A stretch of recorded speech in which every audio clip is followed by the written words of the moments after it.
Panthers. That's tonight, but we won't get a look at new Pittsburgh quarterback Aaron Rodgers. Head coach Mike Tomlin is sitting him and most of the starters to preserve their health for the regular season. Rodgers didn't play in the preseason last year with the Jets either. Our NFL analyst Herm Edwards still sticking around here with us. And last time we saw Rodgers in a preseason game was back in 2023 for the Jets, his first year with that Jets team. So, Herm, how much does Aaron Rodgers not playing in the preseason concern you? Not one bit. And I think you got to trust Mike Tomlin on that. I mean, think about it. In that division, there's two quarterbacks that are 40-plus years old, right? Joe Flacco, he didn't play in the preseason as well, but not worried about Aaron Rodgers. I think Aaron Rodgers will come out and do what he needs to do. Remember, Aaron Rodgers has signed with the Pittsburgh Steelers a one-year deal for one reason only. When they get into the playoffs, he has a veteran quarterback that can win games. This is why Aaron Rodgers is here. It's going to be interesting to me now. DK Metcalf, all of a sudden, is a big part of this offense as well. So I just think him not playing in the preseason, there's no concern at all. Yeah, not too much worry there. Let's stay in the AFC North. The Browns announced this week that Joe Flacco will start for week 1. They've got 2 rookies on that roster, in Dylan Gabriel and Shedeur Sanders. If something happens to Flacco, who do you think should start and why? Well, after watching Shedeur play when he had his start, I said, wow. But then I watched Dylan Gabriel play, and I went, ooh. I tell you, he gets the ball out of his hand. He plays on schedule. He was very accurate, made a bunch of really tight throws versus tight coverage. I like it. I think they think they have a guy that I had played against at Cleveland, who played quarterback for them, a guy by the name of Brian Sipe. Have the same stature too, about 6 foot tall. He was out of San Diego State. This kid's out of Oregon, but he is really good in the pocket. He maneuvers in the pocket very well, always keeps his eyes down the field, and is very active. Yeah, everyone waiting to see which rookie will get. How close are you to getting a deal with him? Mike is a great player, not a good player, but a great player. He knows more than anyone that it's a team thing. And so I know everybody's tired of hearing this, but you've got to put this puzzle together so that you can have some other people out there playing with Michael. That's the art of the deal, and that's why we're trying to get done. And we're trying to make this thing work. But we have all the appreciation in the world for what he can mean to the years ahead. We're proud to have him. All right, let's bring in our NFL analyst, Herm Edwards. He's with us now. And Herm, listen, you just heard from Jerry Jones, and when you parse through all the word salad, it sounds like he wants Micah Parsons to take less. Your reaction to that? Well, he may want him to take less, and maybe Michael will do that at the end, but you need to pay this guy whatever he wants. He is your best football player. He is one of the best players in the National Football League. You're not going to start the opening season going to Philadelphia, a division opponent, and you're actually going to say we're going to play without him because of money? You have money. Owners have money. This is what they get to do. They don't get to play. They get to make the decisions, but they have to pay their best players. He is your best player. Get him signed, like right now. You know, real quickly, Brian Schottenheimer said just the other day, he's confident that Micah Parsons will be suited and ready to go for the Cowboys week 1. Are you confident? Yes, I am. I think Jerry understands he's playing the game right now, which he has to do. He's the owner. But I think at the end of the day, Jerry wants to win. He talks about it all the time. You're playing a division opponent, first game of the season. You're on stage. You're Dallas. You're on stage again. You're on a big stage and, going to Philadelphia, a team in your division, a team that won the Super Bowl, and you're not going to have your best player out there?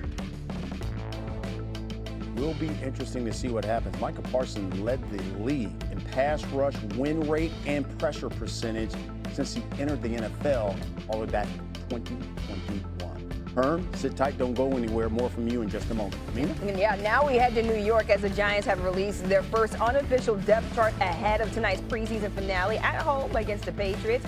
13-year vet Russell Wilson is listed at QB1, followed by Jameis Winston, and the third stringer is the rookie Jackson Dart. All right, our Giants reporter Jordan Renan is with us right now, and Jackson Dart has really garnered so much praise during the preseason. Jordan, what can you tell us about the plan for Dart tonight and moving forward this season? Yeah, the expectation with Dart is you're going to see him early in this game and likely for a good chunk of the first half. And the reason for that is because Russell Wilson is the starter here. The Giants have been adamant about that. Even after Dart played exceptionally well the other day, I asked Coach Brian Daboll, I said, is there anything Dart can do to get in that mix? And he said, Russell's our starter. We're to continue developing Jackson. Now, it's possible the scenario exists where we might not see Jackson Dart for the entire season or potentially for a while after this preseason game. So these reps are extremely important for him. And something to keep an eye on here. How much, if any, Dart plays with the first team offense, specifically the first team offensive line. We've seen that more over the last week, including in the previous preseason game when he got some time with the first team Giants offensive line. That was his first significant action, at least extended action, with that unit, which makes you think that the Giants are at least preparing for the possibility of Dart playing at some point this season, sooner rather than later. Yeah, and the key there is developing Jackson Dart. There's another rookie making some noise in training camp for the Giants, pass rusher Abdul Carter. How has he impressed his teammates so far? Yeah, I mean, it was immediate because I was talking to Jermaine Illuminor, the Giants right tackle, several weeks back, and he was telling me that he knew already that that Carter wasn't just going to be a good player, he was going to be a great player. And you could see that with his skills, his explosiveness and his bend. The name that's come up when people have seen Carter on the field at times with that bend is Von Miller, a young Von Miller. And we saw what Von Miller did throughout his career. A very impressive pass rusher. And Illuminor was standing there one day at practice, and he's watching Carter at the beginning of the summer working against the second team, just absolutely dominating. And Illuminor was like, you know, we need to see you up against the first team. Like, enough already. And the Giants, they're looking forward to seeing that, not just, you know, in this preseason or in training camp, what it looks like in the season, and see what he can do and the kind of damage he can do alongside players like Brian Burns, Dexter Lawrence, and Kayvon Thibodeau. Yeah, you saw it right there. Fast, twitchy, can play it all. Kayvon Thibodeau with some high praise for his new teammate. Jordan Renan with the latest. Thanks so much. All right, NFL analyst Herm Edwards back with us. Okay, Herm, so Russell Wilson slated to start in week 1 for the Giants. But, you know, Giants fans love what they saw out of Jackson Dart in the preseason. You heard Jordan Renan say that he's been getting more reps with the first team starters. What do you think it will take for him to get the keys and become the starter for the Giants this season? Well, obviously, I think the first 4 games of the season will tell you a lot about his status. You look at the schedule, but beside that, I think what I saw in the preseason is what fans are excited about. His ability to read the defense, get the ball out of his hand, intermediate routes, deep routes, really didn't matter. And I watched his skill set. Reminds me a lot, and I think if you're Coach Daboll, you think this too, a lot of Josh Allen. Big, powerful arm, can run. He's an excellent football player. I mean, the only thing he doesn't have, by the way, is experience. And the only way you get experience, you have to play.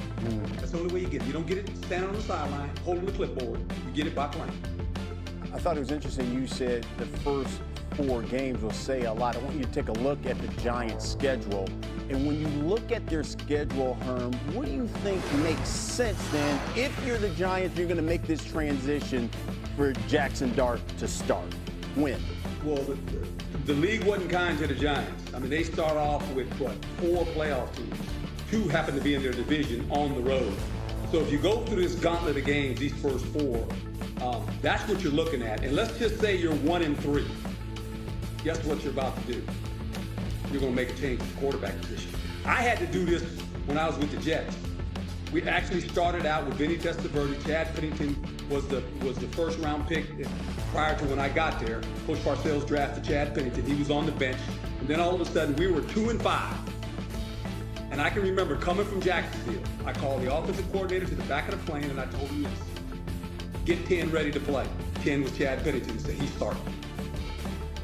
From 2-5, we won the division. Wow. So you have to know your team better than anybody. And that's what it's going to take. Coach knows his team better than anybody. He knows if these guys are struggling early at the quarterback position and they're not scoring points, he's going to have to insert the young quarterback and tell the team, hey, look, I'm putting a rookie in there. I'm putting a young guy in there, and you guys are going to have to help him. Coach Brian Daboll is known as a quarterback coach. We'll see what happens Herm, sit tight. More from you in just a moment.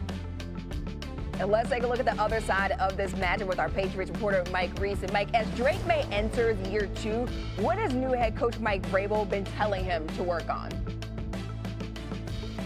Amina, it boils down to this. Don't take senseless hits. Drake May's greatest value to the Patriots is when he is healthy. And in Saturday's preseason game, he rolled out to the left side. There was nothing there, and he was tackled to the ground on a play that he could have just thrown the ball away. Vrabel put it into the category of, quote, just being smart and understanding those details, end quote. Vrabel said overall he likes where May is, but that's one area he would like to see him fix. Yeah, that just comes with just reps out there on the field with your second-year quarterback. And one of the new members of May's supporting cast is running back Travion Henderson. How has Henderson made an impression on this coaching staff? Amina, to say that he has been electrifying might be underselling it. The first time he touches the ball in the NFL, first preseason game, 100-yard kickoff return to the house. And then last week, an 8-yard touchdown run between the tackles. And I loved how offensive coordinator Josh McDaniels described him. He said they've had fast running backs in New England, but Travion Henderson, he is fast. And so I know everyone's getting their fantasy lineups together, their fantasy drafts. Let me tell you what I'm hearing from New England. They are going to use him a lot alongside Ramondre Stevenson, a 1-2 punch. Yeah, everyone excited to see what that running back can do. Julian Edelman also calling him the steal of the draft. Mike Reese with the latest. Thanks so much, Mike. And we're back with Herm Edwards. Okay, so he's got Travion Henderson. That was the thing. Give him weapons. So what do you see as the next step in Drake May's development? Well, you're not going to allow him to mess the game up, and you're going to protect him. And you saw it in the preseason. It unfolded in the preseason for me with Coach Vrabel being the head coach there. They're going to play outstanding special teams. We just talked about a 100-yard kickoff in the preseason, right? They're going to run the football on offense, and they're going to play outstanding defense, which they can do. So they're going to shrink the game. They're going to shrink the game for the quarterback. They're going to let the quarterback manage the game, not high-scoring affairs, and let the quarterback play. They have themselves a really good quarterback. Reminds me a little bit when they had Captain America there. When he first got his nod, guess what? He didn't throw it 40 times a game. He threw it maybe 25 times. They ran the ball, they played good defense, and they played good special teams. So now, all of a sudden, he's sitting in that seat. Vrabel was there when Captain America was there. He knows the formula, and this is what's going to take for these guys to win. And for those who don't know, he's talking about Tom Brady, the guy who's got a statue outside the stadium. That's Herm Edwards. Big statue. More from him a little bit later in this show. Thanks, Herm. Captain America.